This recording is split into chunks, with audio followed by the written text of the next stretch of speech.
Greetings, this is Mr. Darby, and today we're going to talk about how to grid.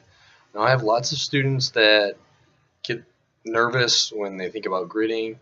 It's really simple, but not really too simple, because I've had a lot of problems with it myself in the past, and students often have problems with it, especially if it's their first grid. So, this is one of our assignments. This picture from Picasso. So what we're going to do here, I'm going to use a ruler. I'm going to use a red marker. The reason why I was using a red marker is it's easier for you guys at home or at school or wherever to see how I'm going to grid this. So the important thing to do is match up the grid with whatever you're trying to match it up. And for this purpose, I'm going to use the outline. Put a line up top. I'm going to put a line every inch off to the side.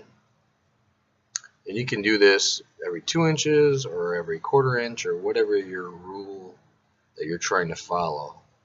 And this is the big step right here. I slide the rule over. I want to move that into focus. I don't actually take the ruler and swing it around like this, because then you're going to get confused. Something will be off just a little bit. So I have the ruler like this and just move it on there. It seems like just a simple thing, but I've made mistakes by rotating. It's still an inch on either way you hold the ruler, but by just rotating slightly, it will be different. So then you line up point one with the other point, and you go through this. Now, why do you want a grid? Well, perfection for one. Certain images are more complicated, or you're trying to get something exact. A grid will help you make a perfect or a near perfect copy of what you're trying to do. You could use several different other methods, but this method is quick, affordable, and something that I use in my own work from time to time. And you don't have to draw everything. I often make a grid, and when I do my cityscape paintings, I grid out the perspective lines and the important features, and then I freehand everything else. So then we're going to go over here, and so as you see here, the work is over here and over here, and it's not quite 8 inches or 7 inches. So what am I going to do? Well, there's a couple different things I could do. I could just add on 8 inches, go to 8, and say that's just going to be empty space, or I could try to figure out how to change that measurement into my paper over here off camera. Or what you could do, and which is what I am going to do with this assignment, is we're just going to pick a side, and I'm going to pick the side of the paper that's empty in comparison to over there. The chair still is. I'm just going to say that's 7, 6, 5, 4, 3, 2, 1. Slide my paper and do 7, 6, 5, 4, 3, 2, 1. And this part right here just doesn't exist. This part right here I'm not even going to worry about when it comes to gridding out on the other paper. And I'm going to proceed to gridding this out. Okay, just making a checkerboard, if you will. So then what do we do? Well, let's count 1, 2, 3, 4, 5, 6, 7. So we have 7, 1, 2, 3, 4, 5, 6, 7, 8, 9 by 9. So that is our dimension, 7 by 9. So what I'm going to do for this assignment, and it's up to you depending on what you're going to do, you're trying to figure out how much larger you want it, or if you want it the same size. If you want it the same size, you just make a grid just the same way on a blank piece of paper or canvas. In sections, but we're going to double it, so this quickly becomes a 14 and this quickly becomes an 18. So what does that mean?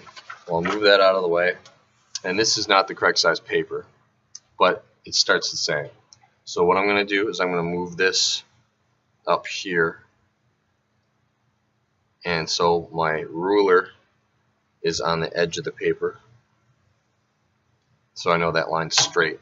You could also use a T-square, but I like this method because with a T-square you have to have it just perfect up against the table, and up against the table here or here.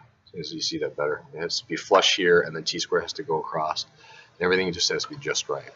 Another way of doing that is measuring. Let's say this is inch and 20, just an inch and a half. Let's say this is an inch and a half from the side. So you mark a line there, mark a line there, and then you connect the dots like so. And that would be your line. So what are we going to do? Well, if that was 7, it's going to be 14, which we're not going to have space for. But let's pretend. So I'm going to put this at 8. All right, and let's do that method over here. I want to move it in an inch. So I'll put the inch there, draw a line. Inch, draw a line.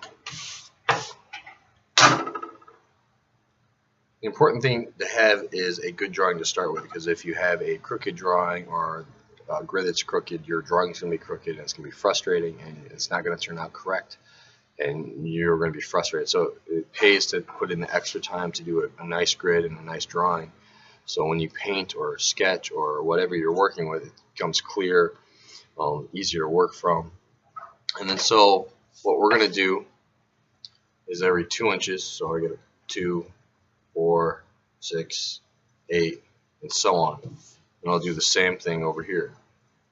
And I'm going to do the every 2 inches. And then you do the same thing over here,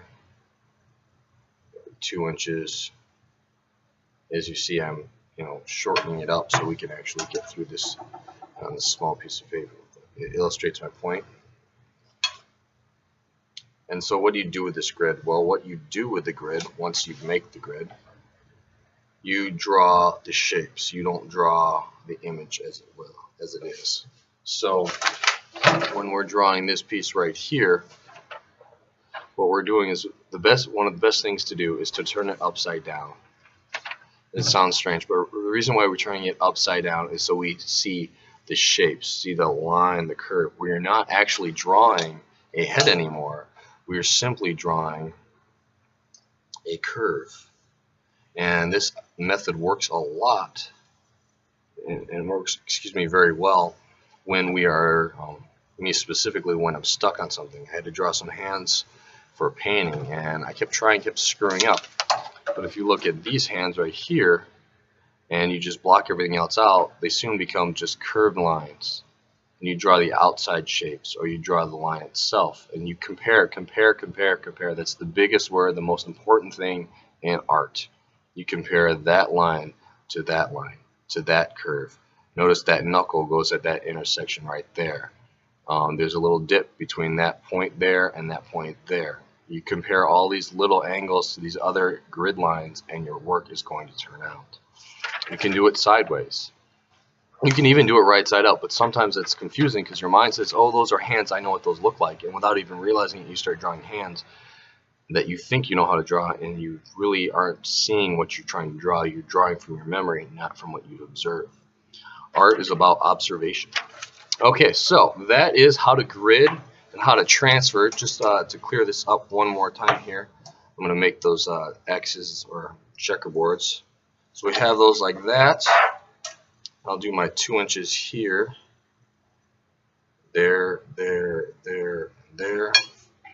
and this is how you would draw those lines.